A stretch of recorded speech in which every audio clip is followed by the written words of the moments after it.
74,000 هاوبەشی کارەبا لە گەرمیان پێوەری زیرەکی بۆ دادەنرێت و تاوەکو ئێستا 62,700 پێوەەر دانراوە. چەند ڕۆژێکە پێوەرەکە لە کەلارکار دەکات و هەموو هاوبەشێکی کارەبا لە ماوەی 24 سەعاتدا 40 ئەمپێری سنوورداری کارەبای پێدەگات کە پێشتر هەر هاوبەشێکی کارەبا زیاتر لە 60 ئەمپێری پێدەگەیشت. لە 185 گەرمیان پێوەری زیرەکی بۆ دانراوە 115 ماوەتەوە.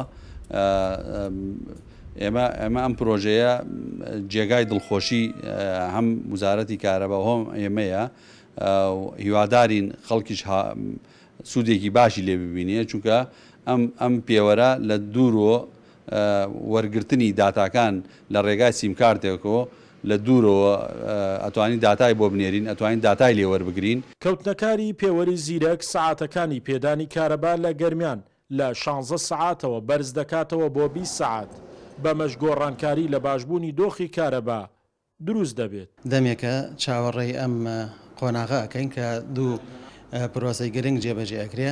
یەکەمیان ئەوەی پێوەری زیرەکەکەیە بێگومانەوە کۆنتترۆڵی خەرشکردنی کارەبا لە ڕۆوە دەورێکی گرنگی هەیە ئەتوانین بڵێن زیادە ڕێوی لە خەرشکردنی کارەبا نامێنێ تا ڕادەیەکی زۆر باش سوودی هەیە بۆمان.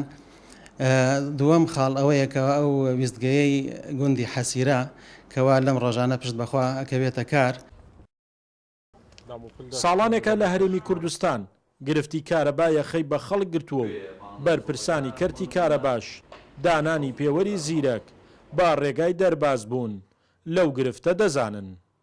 شاخەوان محەممەد، کورسات نیوز، کەلان.